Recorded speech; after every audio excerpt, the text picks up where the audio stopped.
ಓಂ ಸದ್ಗುರುನಾಥ ಶರಣಂ ಜಯ ಜಯ. ಓಂ ಸಚ್ಚಿದಾನಂದ ಶರಣಂ ಜಯ ಜಯ. ಎಲ್ಲರಿಗೂ ನನ್ನ ನಮಸ್ಕಾರಗಳು. ಜ್ಞಾನೇಶ್ವರಿ ಗೀತಾಮೃತ ಶ್ರೀಕೃಷ್ಣಾರ್ಜುನರ ಸಂವಾದ ರೂಪವನ್ನು ನೋಡ್ತಾ ಇದ್ದೋ. ಜ್ಞಾನ ಮಾರ್ಗದಿಂದಲೇ ಆಗಲಿ ಭಕ್ತಿ ಮಾರ್ಗದಿಂದಲೇ ಆಗಲಿ ನನ್ನನ್ನು ಉಪಾಸನೆ ಮಾಡಿದವರಿಗೆ ನನ್ನನ್ನೇ ಹೊಂದುತ್ತಾರೆ. ಮತ್ತು ಅದಕ್ಕಿಂತ ಹೆಚ್ಚಿನದೇನಾದ್ರು ಬಯಸಿದರೆ ಅವರು ಕಷ್ಟವನ್ನು ಅನುಭವಿಸ್ತಾರೆ ಹೊರತು ಮತ್ತೇನನ್ನೂ ಇಲ್ಲ. ಯಾಕಂದರೆ ಪರಮಾತ್ಮನೇ ಕೊನೆ ಅಂದರೆ ಪರಮಾತ್ಮನನ್ನು ಮೀರಿ ಏನೂ ಇಲ್ವಾ ಅಂದರೆ ಪರಮಾತ್ಮನ ವಿಸ್ತಾರವನ್ನು ಇಷ್ಟೇ ಸಾಧ್ಯ ಅಂತ ಎಲ್ಲೂ ಹೇಳಲಿಕ್ಕಾಗಿಲ್ಲ. ಪರಮಾತ್ಮನ ಸ್ಥಿತಿಯನ್ನು ಹೊಂದುವುದೇ ಕೊನೆಯ ಅಂತ ಆಗಿರ್ತದೆ.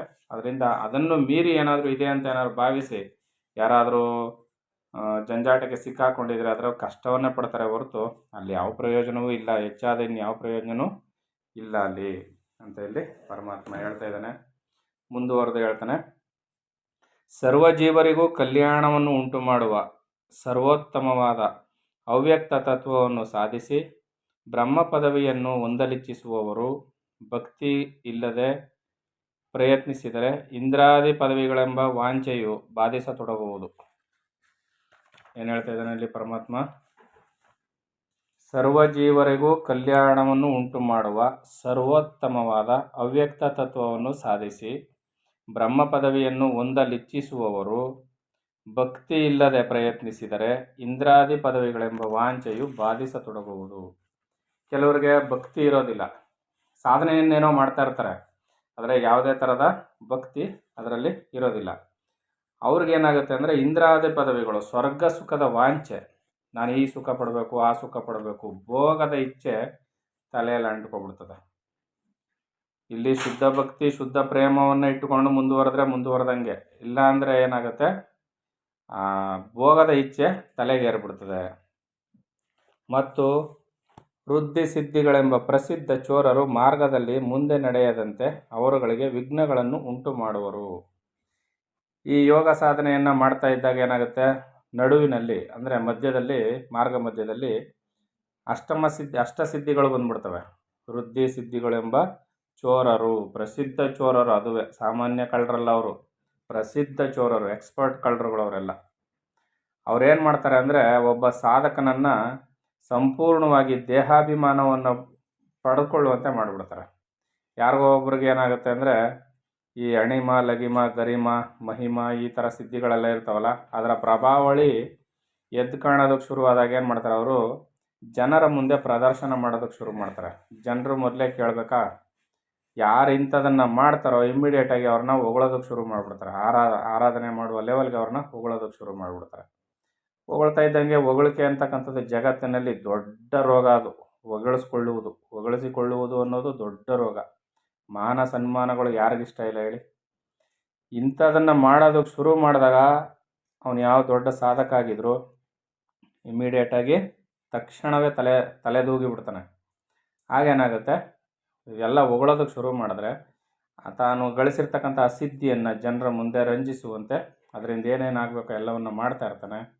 ದೇಹಾಭಿಮಾನಕ್ಕೆ ಒಳಗಾಗಿ ಅವನು ಉನ್ನತವಾದ ಸಾಧನೆಯನ್ನು ಮಾಡಿ ಜ್ಞಾನವನ್ನು ಸಂಪಾದನೆ ಮಾಡಬೇಕಾದವನು ಭೋಗದ ಇಚ್ಛೆಯಲ್ಲಿ ಮುಳುಗಿ ಹೋಗ್ತಾನೆ. ಇದು ಸಾಧಕರು ಬಹಳ ಎಚ್ಚರಿಕೆಯಾಗಿ ಇರಬೇಕಾದಂಥ ಒಂದು ಹಂತ. ಅದಕ್ಕೆ ದೊಡ್ಡವರು ಹೇಳ್ತಾ ಇದ್ರು, ಒಂದು ಮಾವಿನ ಬೀಜವನ್ನು ನೆಟ್ಟು ಅದು ಸಣ್ಣ ಮೊಳಕೆ ಹೊಡೆದು ಸಸಿಯಾಗಿ ದೊಡ್ಡ ಗಿಡವಾಗಿ ಕಾಯಿ ಬಿಡುವ ಹಂತಕ್ಕೆ ಬರುತ್ತೆ. ಕಾಯಿ ಬಿಡೋದಕ್ಕೆ ಮುಂಚೆ ಹೂ ಬಿಡ್ತದಲ್ಲ, ಆ ಹೂ ಬಿಟ್ಟಿದೇನೋ ದೊಡ್ಡ ವಿಚಾರ ಅಲ್ಲ. ಹೂ ಬಿಟ್ಟಾದ ಮೇಲೆ ಬಿರುಗಾಳಿಗೆ ಅಲುಗಾಟಕ್ಕೆ ಹೂವೆಲ್ಲ ಉದುರೋಗುತ್ತೆ.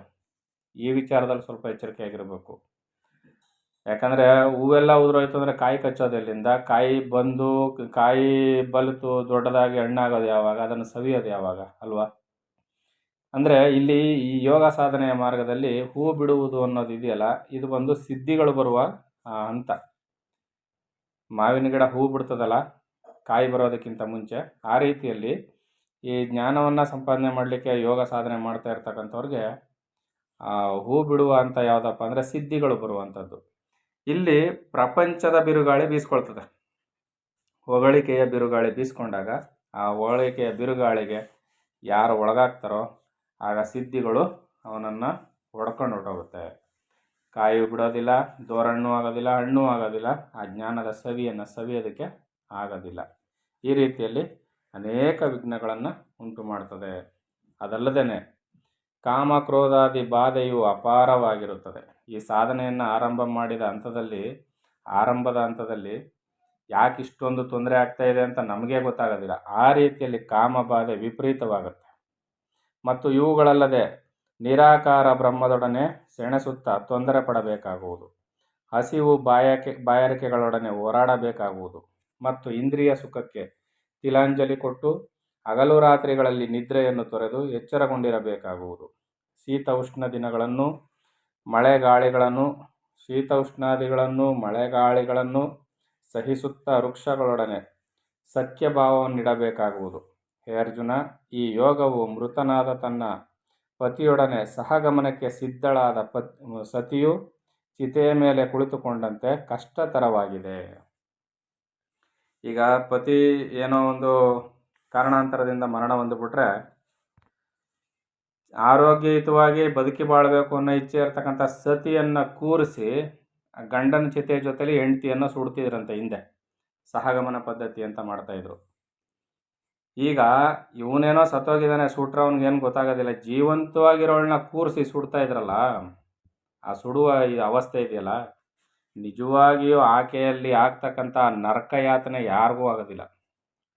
ಈ ಮಾತನಲ್ಲಿ ಯಾಕೆ ಹೇಳಿದ್ರು ಅಂದರೆ, ಈ ಕುಂಭಕ ಪ್ರಾಣಾಯಾಮ ಅಂತಕ್ಕಂಥ ಯೋಗಾಭ್ಯಾಸವನ್ನು ಮಾಡೋರ್ಗೆ ಇದೇ ಸ್ಥಿತಿ ಬರೋದು.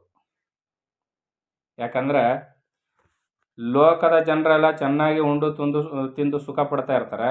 ಇವರು ನಾಲ್ಗೆಯನ್ನು ಕಟ್ಟಿಡಬೇಕು, ನಿದ್ರೆಯನ್ನು ಕಳಿಬೇಕು, ನಿದ್ರೆಯನ್ನು ಗೆಲ್ಲಬೇಕು, ಹಸಿವು ಬಾಯಾರಿಕೆಗಳನ್ನ ನೀಗಿಸ್ಕೋಬೇಕು, ಇಂದ್ರಿಯ ಸುಖ ಭೋಗಗಳಿಂದ ದೂರ ಇರಬೇಕು, ಪ್ರಾಪಂಚಿಕ ಸುಖ ಭೋಗಗಳನ್ನೆಲ್ಲ ತೃಣವಾಗಿ ಕಾಣಬೇಕು. ಆದರೆ ಒಂದೆರಡು ದಿನದ ಮಟ್ಟಿಗೆ ಇರ್ಬೋದು, ತಿಂಗಳನ್ಗಟ್ಲೆ ವರ್ಷಾನುಗಟ್ಲೆ ಹೇಗಿರೋಕ್ಕೆ ಸಾಧ್ಯ? ಭಾರಿ ಕಷ್ಟದ ಕೆಲಸ.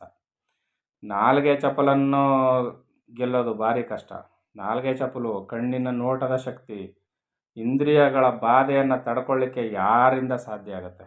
ಇವೆಲ್ಲವನ್ನ ಹತೋಟಿ ಮಾಡಿಕೊಂಡು ಇಷ್ಟನ್ನೂ ತಡ್ಕೊಳ್ಳೋದು ಆ ಸಹಗಮನ ಪದ್ಧತಿ ಇದೆಯಲ್ಲ, ಗಂಡನ ಚಿತೆಯ ಜೊತೆಗೆ ಚಿತೆ ಏರುವುದಿದೆಯಲ್ಲ, ಅಷ್ಟೇ ಹೊರಟಾದಂಥ ಒಂದು ಪದ್ಧತಿ ಇದು. ಅಷ್ಟು ಕಷ್ಟವನ್ನು ಪಡಬೇಕು ಸಾಧಕ. ಅದನ್ನೇ ಇಲ್ಲಿ ಹೇಳ್ತಾ ಇದ್ದಾರೆ. ಈ ಯೋಗದಲ್ಲಿ ಪ್ರೇಮವಾಗಲಿ ಕುಲಾಚಾರ ಪದ್ಧತಿಯಾಗಲಿ ಏನೂ ವಿಮರ್ಶಿಸದೆ ನಿರಂತರವು ಮೃತ್ಯುವಿನೊಡನೆ ಹೋರಾಡಬೇಕಾಗಿರುವುದು. ಇದರಲ್ಲಿ ಯಾವುದೂ ಇಲ್ಲ. ಏನು ಪ್ರೇಮವಾಗಲಿ ಕುಲಾಚಾರ ಪದ್ಧತಿಯಾಗಲಿ ಏನೂ ಇರೋದಿಲ್ಲ. ನಿರಂತರ ಮೃತ್ಯುವಿನೊಡನೆ ಹೋರಾಟ. ಕುಂಭಕ ಪ್ರಾಣಾಯಾಮ ಅಂತಕ್ಕಂಥದ್ದು ಅವಶ್ಯವಾಗಿ ಮಾಡಲೇಬೇಕು. ಆದರೆ ಅದರ ರೀತಿ ರಿವಾಜುಗಳು ಈ ರೀತಿಯಲ್ಲಿ ಇರ್ತದೆ. ಮರಣಕ್ಕಿಂತಲೂ ತೀವ್ರವಾದ ವಿಷವನ್ನು ಕುಡಿಯುವುದು ಹೇಗೆ? ಮರಣವೇ ಅಂತಿಮ ತಾನೆ, ಮರಣವೇ ಅಂತಿಮ. ಅದಕ್ಕಿಂತಲೂ ಕಠಿಣವಾದ, ಅದಕ್ಕಿಂತಲೂ ದುಷ್ಪರಿಣಾಮವಾದ ವಿಷ ಯಾವ್ದಾದ್ರು ಇದೆಯಾ? ಕುಡಿಯೋದಕ್ಕೆ ಸಾಧ್ಯವಾ? ಪರ್ವತವನ್ನು ನುಂಗಲು ಯತ್ನಿಸಿದರೆ ತನ್ನ ಬಾಯಿಯು ಹೋಳಾಗುವುದಿಲ್ಲವೇ? ದಪ್ಪನಾಗಿರೋ ತುತ್ತನ್ನೇ ನುಂಗಕ್ಕಾಗೋದಿಲ್ಲ, ಪರ್ವತವನ್ನು ನುಂಗ್ಲಿಕ್ಕೆ ಸಾಧ್ಯವಾ? ಹೀಗೆಯೇ ಈ ಯೋಗ ಮಾರ್ಗದಲ್ಲಿ ನಡೆಯುವ ಸಾಧಕರಿಗೆ ಬಹುಪರಿಯ ದುಃಖಗಳು ಉಂಟಾಗುವು. ಈ ಕುಂಭಕ ಪ್ರಾಣಾಯಾಮವನ್ನು ಮಾಡಿದ್ರೆ ಈ ರೀತಿಯ ದುಃಖಗಳು ಉಂಟಾಗುತ್ತೆ. ಹೌದು, ಖಂಡಿತವಾಗಲೂ ಈ ರೀತಿಯ ದುಃಖಗಳು ಉಂಟಾಗುತ್ತೆ. ಈ ಕುಂಭಕ ಪ್ರಾಣಾಯಾಮದ ಅಭ್ಯಾಸವನ್ನು ನಾನು ಹೇಳ್ತಾ ಇರ್ತೀನಿ, ತಿಳಿದವರಿಂದ ತಿಳಿದು ಮಾಡಿ ಅಂತ ಹೇಳ್ತಾ ಇರ್ತೀನಿ. ಆದರೆ ಆರಂಭದ ಹಂತದಲ್ಲಿ ಏನೂ ತೊಂದರೆ ಆಗೋದಿಲ್ಲ. ತದನಂತರದ ದಿನಗಳಲ್ಲಿ ಏನಾಗುತ್ತೆ ಅಂದರೆ, ಈ ಕುಂಭಕ ಪ್ರಾಣಾಯಾಮದ ಸಂಖ್ಯೆ ಜಾಸ್ತಿ ಆಗ್ತಾ ಇದ್ದಂಗೆ, ಯೋಗದ ಕಾವು ಜಾಸ್ತಿ ಆಗ್ತಾ ಇದ್ದಂಗೆ ಶರೀರದಲ್ಲಿ ಮಾರ್ಪಾಡುಗಳು ಉತ್ಪತ್ತಿ ಆಗುತ್ತೆ. ಅದರ ಪರಿಣಾಮವಾಗಿ ಎಲ್ಲರೂ ತಿನ್ನುವಂತೆ ಮಾಮೂಲಿಯಾದ ಊಟಗಳನ್ನು ತಿಂದರಗಿಸ್ಕೊಳ್ಳೋಕೆ ಸಾಧ್ಯವಾಗೋದಿಲ್ಲ. ಯಾವುದೇ ಕಾರಣಕ್ಕೂ ತಿನ್ನೋದಕ್ಕಾಗೋದಿಲ್ಲ. ಗೋಧಿ ತಿನ್ನೋದಕ್ಕಾಗೋದಿಲ್ಲ, ರವೆ ತಿನ್ನೋದಕ್ಕಾಗೋದಿಲ್ಲ. ರವೆಯಿಂದ ಮಾಡಿದ ಪದಾರ್ಥಗಳು, ಗೋಧಿಯಿಂದ ಮಾಡಿದ ಪದಾರ್ಥಗಳು, ಎಲ್ಲರೂ ಊಟ ಮಾಡ್ತಿರ್ತಕ್ಕಂಥ ಸಣ್ಣ ಅಕ್ಕಿ ಏನು ಬಿಳಿ ಅಕ್ಕಿ ಏನಿದೆಯಲ್ಲ, ಆ ಅಕ್ಕಿ ಅನ್ನವನ್ನು ತಿನ್ನೋದಕ್ಕಾಗೋದಿಲ್ಲ. ಹೀಗೆ ಹಲವಾರು ರೀತಿಯಲ್ಲಿ ತರಕಾರಿಗಳನ್ನ ತಿನ್ನೋದಕ್ಕಾಗೋದಿಲ್ಲ. ಗ್ಯಾಸ್ಟ್ರಿಕ್ ವಾಯು ಜಾಸ್ತಿ ಆಗುತ್ತೆ, ಹೀಟ್ ಜಾಸ್ತಿ ಆಗುತ್ತೆ, ಬೇದಿ ಜಾಸ್ತಿ ಆಗುತ್ತೆ. ಇವೆಲ್ಲವನ್ನು ನಿಯಂತ್ರಣ ಮಾಡಿಕೊಂಡು ಸರಿಯಾಗಿ ಹದಗೊಳಿಸಿ ಅದಕ್ಕಾಗಿ ಇರತಕ್ಕಂಥ ಆಹಾರದ ಪದ್ಧತಿಯನ್ನು ಅನುಸರಿಸಿ ಮಾಡಿದ್ರೆ ಮಾತ್ರ ಹೊಟ್ಟೆಯಲ್ಲಿ ಬೇದಿ ಆಗೋದಿಲ್ಲ ಹೊಟ್ಟೆಯಲ್ಲಿ. ಆಗ ನಾವು ಈ ಸಾಧನೆಯನ್ನು ಮಾಡ್ಬೋದು. ಹೊಟ್ಟೆಯಲ್ಲಿ ಭೇದಿಯಾಗುವಾಗ ನಾವು ಪ್ರಾಣಾಯಾಮ ಮಾಡಲಿಕ್ಕೆ ಆಗೋದಿಲ್ಲ. ಅಕಸ್ಮಾತ್ ಬಲವಂತದಿಂದ ಮಾಡಿದ್ರೆ ರಕ್ತ ಭೇದಿಯಾಗಿ ಪ್ರಾಣಾಪಾಯ ಬರುವ ಸಂಭವ ಇರ್ತದೆ. ಅದಲ್ಲದೆ ಈ ಗ್ಯಾಸ್ಟ್ರಿಕ್ ಜಾಸ್ತಿ ಆದರೆ ಪ್ರಾಣಾಯಾಮ ಮಾಡೋದಕ್ಕಾಗೋದಿಲ್ಲ. ಈ ರೀತಿಯಲ್ಲದಲ್ಲದೆ ಈ ಬೇರೆ ಬೇರೆ ಆಹಾರಗಳು ಒಗ್ಗೋದಿಲ್ಲ. ಇಷ್ಟೆಲ್ಲ ಕಷ್ಟಕರವಾದ ವಿಚಾರಗಳು ಈ ಪ್ರಾಣಾಯಾಮ ಮಾಡುವಾಗ ಬರುತ್ತೆ. ಇಲ್ಲಿ ಯೋಗ ಸಾಧಕನು ಹೇಗಿರಬೇಕು ಅಂದರೆ ತೀರಾ ಕಠಿಣವಾದ ವ್ರತವನ್ನು ಆಚರಿಸಬೇಕು. ಎಲ್ಲರಂತೆ ಮಾಮೂಲಿ ಅಲ್ಲ, ಶುದ್ಧ ಸಸ್ಯಾಹಾರಿಯೂ ಅಲ್ಲ, ಶುದ್ಧ ಸಸ್ಯಾಹಾರಕ್ಕಿಂತಲೂ ಮಿಗಿಲಾದ ನಿರಾಹಾರವೇ ಅಂತ ಹೇಳ್ಬೋದು ಬೇಕಾದರೆ. ಆ ರೀತಿಯಲ್ಲಿ ಒಂದು ಕ್ರಮದ ಪದ್ಧತಿಯನ್ನು ಅನುಸರಿಸಬೇಕಾಗತ್ತೆ ಈ ಯೋಗ ಸಾಧನೆಯನ್ನು, ಕುಂಭಕ ಪ್ರಾಣಾಯಾಮವನ್ನು ಮಾಡ್ತಕ್ಕಂಥವ್ರು. ಅದರಿಂದ ಇಲ್ಲಿ ಈ ವಿಚಾರವಾಗಿ ಇಷ್ಟೊಂದು ಹೇಳ್ತಾ ಇರ್ತಕ್ಕಂಥದ್ದು. ಹೇ ಅರ್ಜುನ, ಉಕ್ಕಿನ ಕಡಲಗಳನ್ನು ಅಗಿಯತೊಡಗಿದರೆ ಹಲ್ಲುಗಳು ಬಿದ್ದು ಹೋಗುವುದಿಲ್ಲವೇ? ನುಂಗಿದರೆ ಹೊಟ್ಟೆ ತುಂಬುವುದೇ? ಅಥವಾ ಪ್ರಾಣ ಹೋಗುವುದೋ? ಅದರ ಪರಿಣಾಮವನ್ನು ನೀನೇ ಯೋಚಿಸು. ಈ ಕುಂಭಕ ಪ್ರಾಣಾಯಾಮವನ್ನು ಮಾಡಬೇಕಾದ್ರೆ ಇಷ್ಟೆಲ್ಲ ದುಷ್ಪರಿಣಾಮಗಳು ಇರ್ತದೆ. ಅದಕ್ಕೋಸ್ಕರನೇ ಚೆನ್ನಾಗಿ ಅರಿತಂಥ ನುರಿತಂಥ ಗುರುವಿನಿಂದ ಕಲಿತು ಶ್ರದ್ಧೆ ಇಟ್ಟು ಏಕಾಗ್ರ ಚಿತ್ತದಿಂದ ದೃಢಚಿತ್ತದಿಂದ ಈ ಸಾಧನೆಯನ್ನು ಮಾಡಬೇಕು. ಬಾಹುಬಲದಿಂದ ಈಜುತ್ತಾ ಸಮುದ್ರವನ್ನು ದಾಟ ಬಯಸುವುದೇ? ಕಾಲುಗಳಿಂದ ಯಾವನಾದರೂ ಆಕಾಶದಲ್ಲಿ ನಡೆಯುತ್ತಾ ಸುರಲೋಕವನ್ನು ಸೇರಬಹುದೇ? ರಣರಂಗದಲ್ಲಿ ಧುಮುಕಿದವನು ಏಟನ್ನು ತಿನ್ನದೇ ಇರಬಹುದೇ? ಹೌದಾನೆ? ಯುದ್ಧರಂಗಕ್ಕೆ ಹೋಗಿ ಯುದ್ಧ ಭೂಮಿಗೆ ಇಳಿದ ಮೇಲೆ ಒಂದೇಟು ನನ್ನ ಮೈಗೆ ಬೀಳದೇ ಇರುವಂಗೆ ಯುದ್ಧ ಮಾಡ್ತೀನಿ ಅನ್ನೋದು ಯಾವತ್ತಾದರೂ ಸಾಧ್ಯವಾ? ಏಟುಗಳಂತೂ ಬಿದ್ದೇ ಬೀಳ್ತದೆ. ಸೂರ್ಯ ಲೋಕಕ್ಕೆ ಸೋಪಾನವನ್ನು ತಯಾರಿಸಲು ಯಾರಿಗಾದರೂ ಸಾಧ್ಯವಾಗುವುದೇ? ಆದ್ದರಿಂದ ಹೇ ಅರ್ಜುನ, ಇಲ್ಲಿ ಶರೀರಾಭಿಮಾನಿಗಳು ನಿರ್ಗುಣೋಪಾಸನೆಗಾಗಿ ಪ್ರಯತ್ನಿಸುವುದು ಉಚಿತವಲ್ಲ. ಶರೀರದ ಅಭಿಮಾನಿಗಳು ನಿರ್ಗುಣೋಪಾಸನೆಗಾಗಿ ಪ್ರಯತ್ನಿಸುವುದು ಉಚಿತವಲ್ಲ. ಕೃಷ್ಣ ಬಹಳ ಉತ್ತಮವಾದ ಸಲಹೆಯನ್ನು ಕೊಡ್ತಾ ಇದ್ದಾನೆ. ನಿರ್ಗುಣೋಪಾಸನೆ ಅತಿ ಕಠಿಣ. ಯಾಕೆ? ನಿರ್ಗುಣೋಪಾಸನೆಯಲ್ಲಿ ಏನು ಬರುತ್ತೆ? ನಿರ್ಗುಣೋಪಾಸನೆಯಲ್ಲಿ ಏನು ಬರುತ್ತೆ ಅಂದರೆ ಶರೀರವನ್ನು ಸಂಪೂರ್ಣವಾಗಿ, ಇಂದ್ರಿಯ ಸುಖಭೋಗಗಳನ್ನು ಸಂಪೂರ್ಣವಾಗಿ ಹತೋಟಿಯಲ್ಲಿಡಬೇಕು. ಶರೀರವನ್ನು ದಂಡಿಸಬೇಕು. ಅನೇಕವಾದ ಕಷ್ಟತರವಾದ ಪದ್ಧತಿಗಳನ್ನ ಆಚರಿಸಬೇಕು. ಇವೆಲ್ಲವನ್ನು ನಿರ್ಗುಣೋಪಾಸನ ಮಾಡ್ತಕ್ಕಂಥವ್ರು ಇವೆಲ್ಲವನ್ನು ಅನುಸರಿಸಿದರೆ ಮಾತ್ರ ನಿರ್ಗುಣೋಪಾಸನೆ ಮಾಡಲಿಕ್ಕೆ ಸಾಧ್ಯ. ಕುಂಭಕ ಪ್ರಾಣಾಯಾಮ ಮಾಡಲಿಕ್ಕೆ ಸಾಧ್ಯ. ಇಲ್ಲಾಂದರೆ ಸಾಧ್ಯ ಆಗೋದಿಲ್ಲ.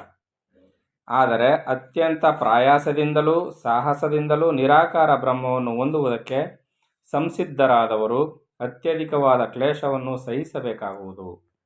ಈ ಕುಂಭಕ ಪ್ರಾಣಾಯಾಮವನ್ನು ಮಾಡ್ತಕ್ಕಂಥವ್ರು ಬಹಳ ಕಷ್ಟಪಡಬೇಕು. ಸಹಿಸ್ಲಿಕ್ಕೆ ಆಗದೇ ಇರುವಂಥ ಅನೇಕ ತೊಂದರೆಗಳು ಬರುತ್ತೆ. ಅವರು ಈ ಕಷ್ಟವನ್ನು ಎದುರಿಸಬೇಕಾಗತ್ತೆ. ಅದರಿಂದ ಎಷ್ಟು ಕಷ್ಟ ಆಗುತ್ತೆ ಅಂದರೆ ಈ ಸಾಧನೆ ಮಾಡುವವರ ಕಷ್ಟಗಳು ನಾವು ಕಣ್ಣಾರ ನೋಡ್ತಿದ್ದೀವಿ, ಕಿವಿಯಾರ ಕೇಳ್ತಾ ಇದ್ದೀವಿ. ಬಹಳ ಕಷ್ಟದ ವಿಚಾರಗಳು ಇವೆಲ್ಲ. ಆದರೆ ಭಕ್ತಿ ಮಾರ್ಗವನ್ನು ಅವಲಂಬಿಸುವ ಯೋಗಿಗಳು ಮಾತ್ರ ಇಂತಹ ದುಃಖಗಳನ್ನು ಅನುಭವಿಸಬೇಕಾಗಿಲ್ಲ. ಉಪಾಸನೆಯನ್ನು ಮಾಡುವವರಿಗೆ ಈ ಕಷ್ಟಗಳು ಇರೋದಿಲ್ಲ. ನಿರ್ಗುಣ ಬ್ರಹ್ಮನ ಉಪಾಸನೆ ಮಾಡುವವರಿಗೆ ಮಾತ್ರ ದೇಹದಲ್ಲಿ ಅನೇಕ ಬಾಧೆಗಳು, ಕಷ್ಟಗಳು ತಲೆದೋರುತ್ತೆ. ಈಗ ಕೃಷ್ಣನು ಅರ್ಜುನನಿಗೆ ವಿಚಾರವನ್ನು ತಿಳಿಸ್ತಾ ಇದ್ದಾನೆ. ಮುಂದೆ ಏನು ಹೇಳ್ತಾನೆ ಅಂತ ಮುಂದಿನ ಆಡಿಯೋದಲ್ಲಿ ನೋಡೋಣ. ಎಲ್ಲರಿಗೂ ಒಳ್ಳೆಯದಾಗಲಿ. ಓಂ ಸದ್ಗುರುನಾಥ ಶರಣಂ ಜಯ ಜಯ. ಓಂ ಸಚ್ಚಿದಾನಂದ ಶರಣಂ ಜಯ ಜಯ. ಹರಿ ಓಂ ತತ್ಸತ್. ಹರಿ ಓಂ ತತ್ಸತ್. ಹರಿ ಓಂ ತತ್ಸತ್.